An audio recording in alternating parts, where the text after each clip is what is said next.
Muy buen día, amantes de la literatura y del pensamiento. Vamos a continuar con nuestra serie quijotesca, la cual pues nos ha llevado ya a ver una parte de las aventuras de nuestro ingenioso Hidalgo y además a ver, pues digamos, cómo él le va dando forma a este mundo a través de los valores que ya no existen. Y lo vamos a ver ahora en el capítulo cuarto, que se denomina de lo que le sucedió a nuestro caballero cuando salió de la venta, ¿no? Entonces, él ya está, digamos, uy, disculpen, totalmente emocionado de empezar sus aventuras y ahora al salir de la venta, pues vamos a ver cómo se nos ofrece una de ellas. No es otra cosa, sino una de las escenas también más claves y clásicas del Quijote, ¿no? Entonces, vean lo que nos puede decir Cervantes aquí. La del alba sería cuando Don Quijote salió de la venta tan contento, es decir, la hora del alba, ¿no? Justo al amanecer. Tan gallardo, tan alborozado por verse ya armado caballero, que el gozo le reventaba por las cinchas del caballo. Mas viniéndole a la memoria los consejos de su huésped cerca de las prevenciones tan necesarias que había de llevar consigo, especial la de los dineros y camisas, determinó volver a su casa y acomodarse de todo y de un escudero, haciendo cuenta de recibir a un labrador vecino suyo, que era pobre y con hijos, pero muy a propósito para el oficio escuderil de la caballería. Con este pensamiento guió a Rocinante hacia su aldea, el cual, casi conociendo la querencia con tanta gana, comenzó a caminar que parecía que no ponía los pies en el suelo, pues ya se quería regresar, ¿no?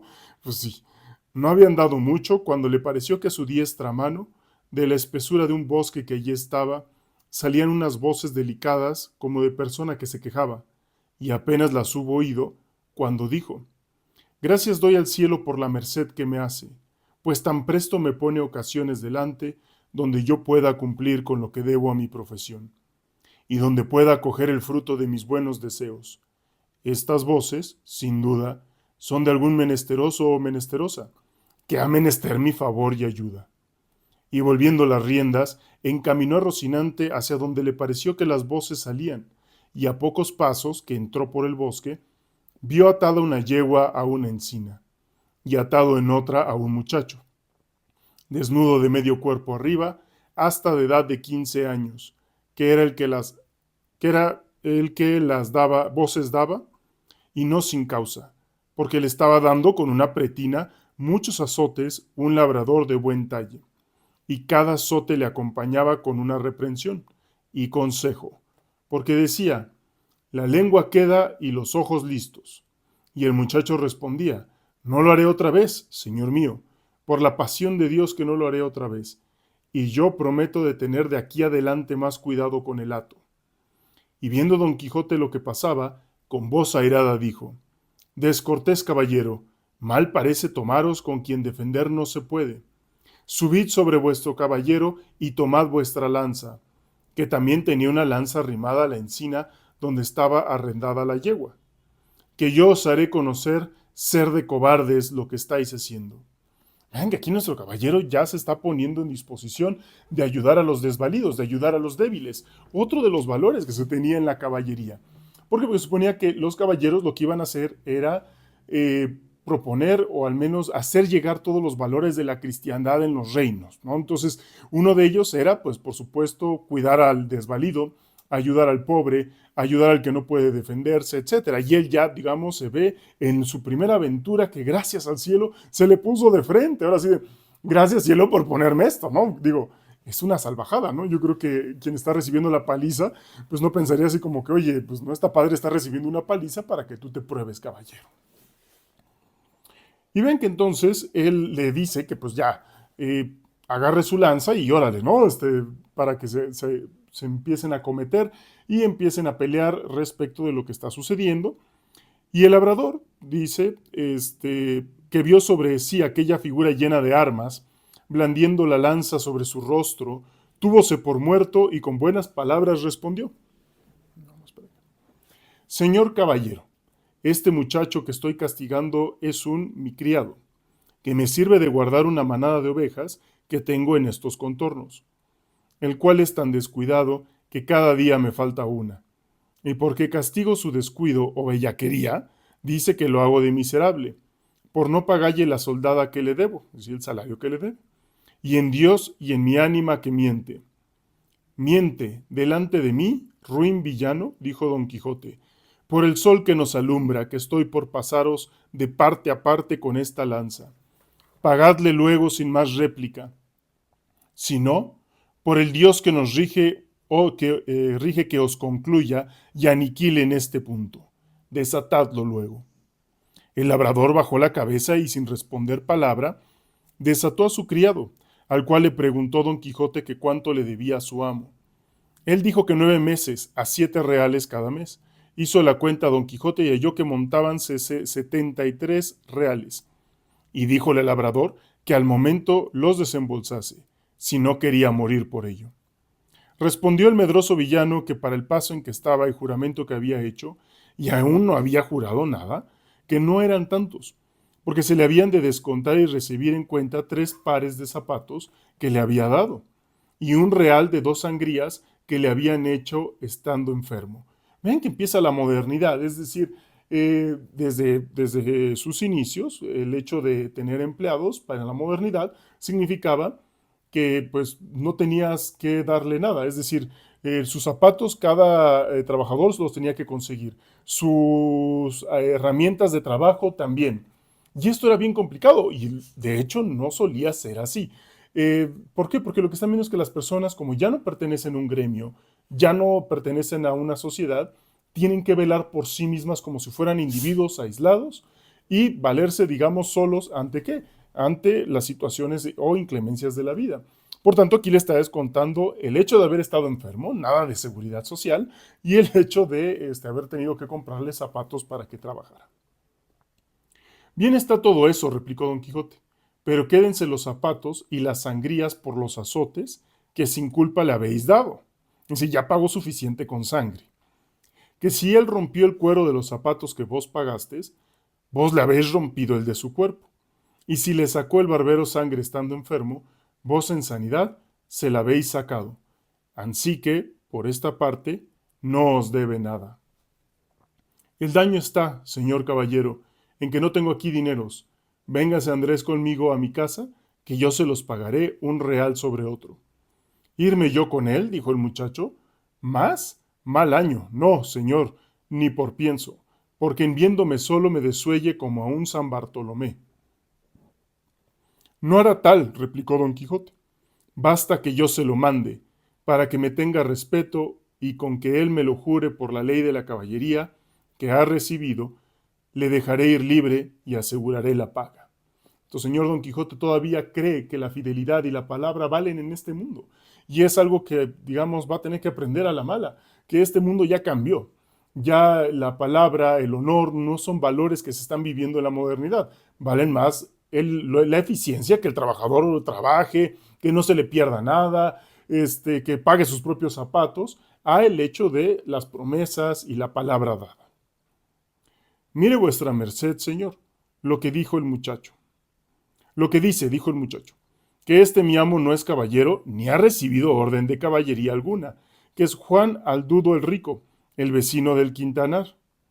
Importa poco eso, respondió Don Quijote, que Aldudos puede haber caballeros, cuanto más que cada uno es hijo de sus obras. Por sus actos los conoceréis, dice el testamento.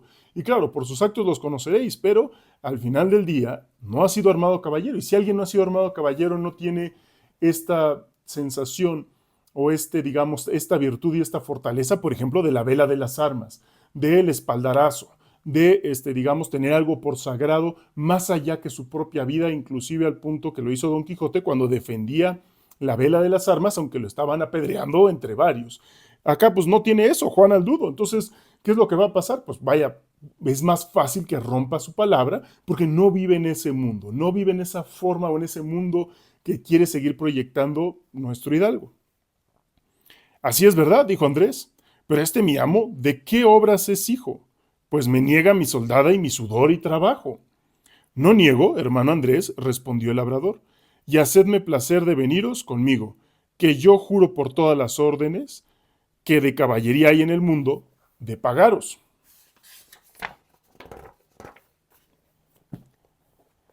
Como tengo dicho, un real sobre otro, y aún sahumados, ¿no? Es decir, mejorados, todavía perfumados, ¿no?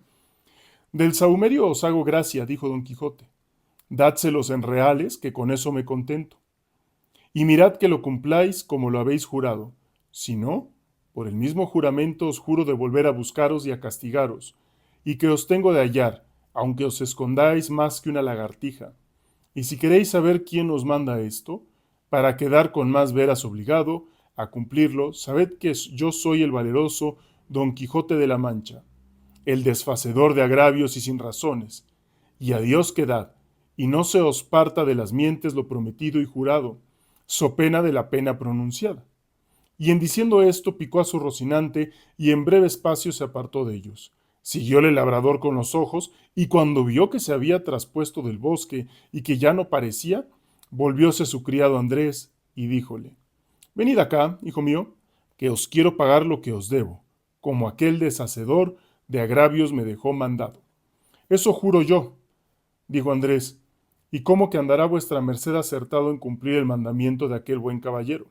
Que 1000 años viva, que según es de valeroso y de buen juez, vive Roque, que si no me paga, que vuelva y ejecute lo que dijo.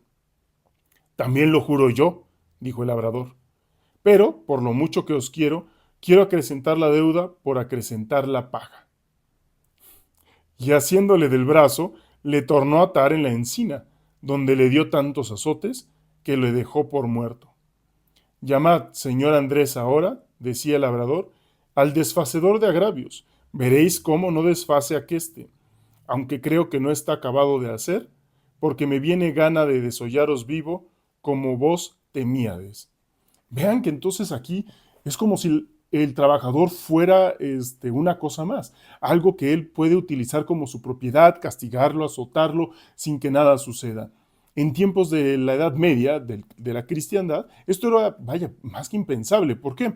Porque vivías en una región donde sucediera eso, te hubieras tenido el grupo de los labradores, al gremio de los labradores, que hubieran ido en contra del señor feudal o de la persona que hubiera realizado tal acto, ¿no? Es decir, era una sociedad en donde los lazos de persona a persona existían y eso te podía poner, digamos, en defensa de estas salvajadas. Ahora en la modernidad no existe eso, eres tú el individuo y además, vaya, tienes que ir a pedir ayuda o a un juez o algo que apenas están haciendo en la modernidad y que además se tiene acceso por quien tiene más soldada o quien tiene más dinero. Por tanto, esta realidad está cambiando y la justicia ya no es la de antes. Y vean, le da una buena tunda, una buena golpiza, que hasta lo deja por darlo por muerto. Pero al fin le desató y le dio licencia que fuese a buscar su juez, para que ejecutase la pronunciada sentencia. Andrés se partió algo mohino, jurando de ir a buscar al valeroso Don Quijote de la Mancha y contalle punto por punto lo que había pasado, y que se lo había de pagar con las setenas. Pero con todo esto, él se partió llorando, y su amo se quedó riendo. Y de esta manera deshizo el agravio el valeroso Don Quijote, el cual, contentísimo de lo sucedido, pareciéndole que había dado felicísimo y alto principio a sus caballerías, con gran satisfacción de sí mismo, iba caminando hacia su aldea, diciendo a media voz, bien te puedes llamar dichosa sobre cuantas hoy viven en la tierra, o sobre las bellas, bella Dulcinea del Toboso, pues te cupo en suerte tener sujeto y rendido a toda tu voluntad talante, a un tan valiente y tan nombrado caballero como lo es y será Don Quijote de la Mancha, el cual, como todo el mundo sabe, ayer recibió la orden de caballería y hoy ha deshecho el mayor tuerto y agravio que formó la sinrazón y cometió la crueldad. Hoy quitó el látigo de la mano a aquel despiadado enemigo que tan sin ocasión vapulaba a aquel delicado infante. Para el señor Don Quijote esto parece normal, es decir, el hecho de dejar que como él es un caballero y es conocido, se le tiene que respetar, porque antes las jerarquías y el respeto se daba así por tu reconocimiento de ser caballero o el lugar social que ocupabas. Por tanto, esto no era, digamos, descabellado. Le pasó, por ejemplo, a Ruy Díaz del Vivar, el mío Cid, quien después de haber recuperado su honor que había perdido, porque el rey Alfonso pensó que el Cid se estaba quedando con riquezas que conseguía el Cid por sus batallas, le mintieron, no era así. El Cid le sigue mandando riquezas al rey Alfonso, aunque éste los desterró, vuelve a recuperar su estatus, su jerarquía, su feudo, la promesa de fidelidad de persona a persona, de hombre a hombre, entre el Cid y el rey, vuelve a ser caballero, y con eso también le dan la posibilidad de casar a sus hijas con señores feudales, señores, digamos, de la corte, que tenían un alto estatus y demás, como reconociendo el estatus del Cid. Pero luego el Cid se entera que estas personas con quienes casó a sus hijas habían golpeado a sus hijas, ¿no? Y el Cid dice esto: ¿acaso no saben que pues, están afrentando el honor y el nombre del mío Cid? Y entonces va y les da, pero una tremenda golpiza que casi casi los deja muertos. Y entonces lo que pasaba con los caballeros era eso, ¿no? Que al final del día se enteraban y entonces iban a tomar venganza. Y entonces la justicia, o al menos el rigor, tenía que ver con que era más efectivo el miedo que infundía un caballero, porque no vaya a ser que se entere y me haga algo, a tener que estar golpeando todas las ocasiones o tener que estar ejecutando siempre violencia, sacando granaderos, mandando policía, etcétera, para hacer digamos, para aceptar el orden dado. Un caballero ejercía, digamos, su poder por medio de eso, del miedo y de la ocasión que daba su presencia o su honor para que la persona tuviera miedo y no realizara esos actos, ¿no? Ya que si sucedía, pues entonces tenía que cumplir por su palabra el castigo para que siguieran teniendo miedo y la sociedad estuviera relativamente estable.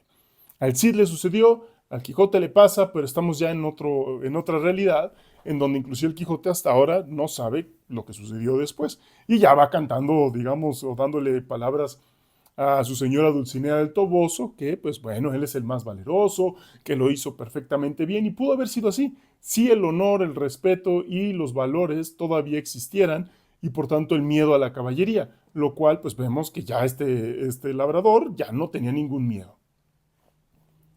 En esto llegó a un camino que en cuatro se dividía, y luego se le vino a la imaginación las encrucijadas donde los caballeros andantes se ponían a pensar cuál camino de aquellos tomarían, y por imitarlos estuvo un rato quedo, y al cabo de haberlo muy bien pensado, soltó la rienda a Rocinante, dejando a la voluntad del Rocín la suya, el cual siguió su primer intento, que fue el irse camino de su caballeriza. Y habiendo andado como 2 millas, descubrió don Quijote un grande tropel de gente, que como después supo, eran unos mercaderes toledanos, que iban a comprar seda a Murcia, es decir, mercaderes, es decir, la nueva clase social que surge en la modernidad, que tiene que ver con la burguesía, que básicamente era comprar algo barato en un lado e irlo a vender caro a otro, ¿no? Eran mercaderes, vivían del comercio y sobre todo del provecho de la especulación económica que tenía que ver con la ley de la oferta y la demanda. No había algo en un lugar, lo conseguían barato y lo vendían caro por la necesidad o la alta demanda que podría tener un lugar de ese bien que no se tenía. A la fecha sigue sucediendo así, ¿no? Y entonces se encuentra con estos mercaderes, y eran 6, y venían con sus quitasoles, con otros 4 criados a caballo, y 3 mozos de mulas a pie. Apenas los divisó don Quijote, cuando se imaginó ser cosa de nueva aventura, y por intimar en todo cuanto a él le parecía posible, los pasos que había leído en sus libros. Le pareció venir allí de molde uno que pensaba ser, y así, con gentil continente y denuedo, se afirmó bien en los estribos, apretó la lanza, llegó la adarga al pecho, y puesto en la mitad del camino, estuvo esperando que aquellos caballeros andantes llegasen, que ya él por tales los tenía, y juzgaba. Y cuando llegaron a trecho que se pudieron ver y oír, levantó don Quijote la voz y con ademán arrogante dijo: todo el mundo se tenga, si todo el mundo no confiesa, que no hay en el mundo todo doncella más hermosa que la emperatriz de la Mancha, la sin par Dulcinea del Toboso.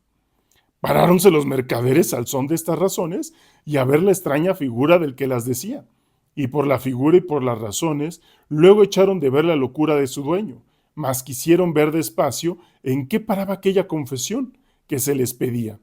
Y uno de ellos, que era un poco burlón y mucho discreto, le dijo: señor caballero, nosotros no conocemos quién sea esa buena señora que decís, mostrádnosla, que si ella fuere de tanta hermosura como significáis, de buena gana y sin apremio alguno, confesaremos la verdad que por parte vuestra nos es pedida. Si os la mostrara, replicó don Quijote, quisiérades vosotros en confesar una verdad tan notoria. La importancia está en que sin verla lo habéis de creer. Confesar, afirmar, jurar y defender. Donde no, conmigo sois en batalla, gente descomunal y soberbia.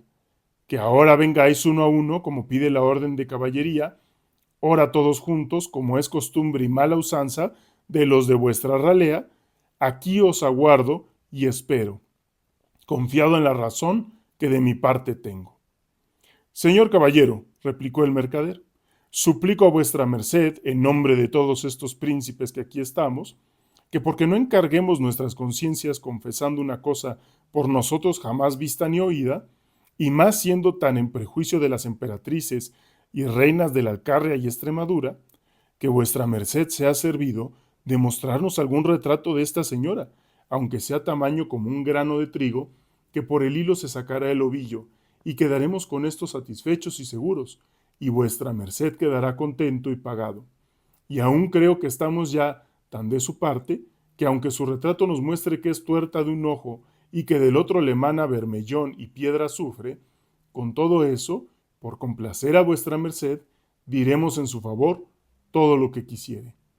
No le mana, canalla infame, respondió don Quijote encendido en cólera, no le mana, digo, eso que decís, sino ámbar y algalia, entre algodones, y no es tuerta ni corcovada, sino más derecha que un huso de Guadarrama.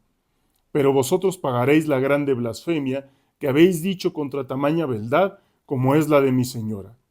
Y en diciendo esto, arremetió con la lanza baja contra el que lo había dicho, con tanta furia y enojo que si la buena suerte no hiciera que en la mitad del camino tropezara y cayera Rocinante, lo pasara mal el reatrevido mercader.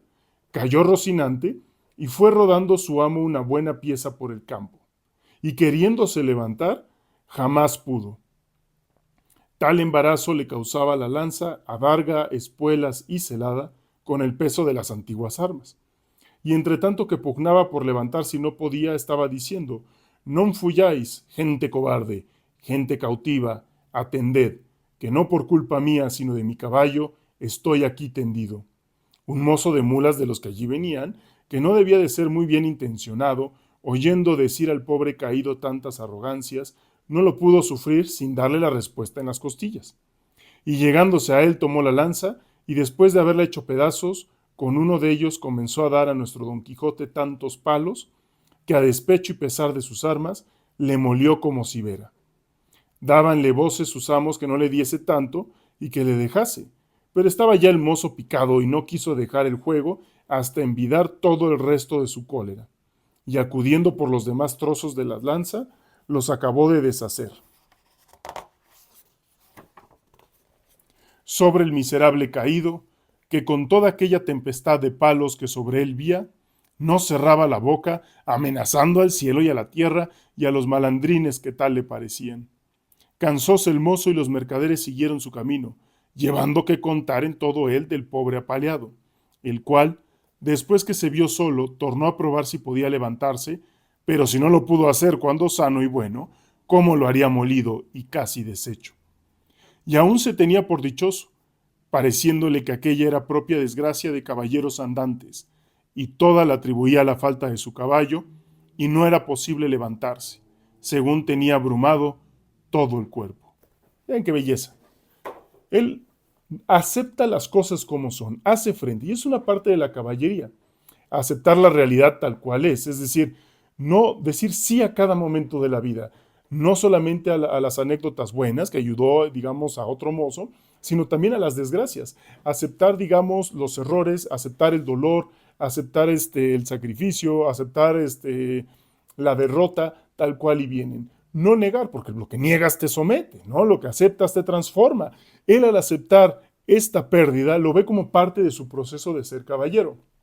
Y aunque burlándose, lo que está sucediendo es que esos mercaderes van a ir hablando de esa anécdota y de ese nuevo caballero, y con ello, ¿qué pasa? Esas historias son como pólvora, ¿no? Se corren de voz en voz, va creciendo el mito y por tanto, inclusive en su derrota, él ha ganado algo y es que se hable de él.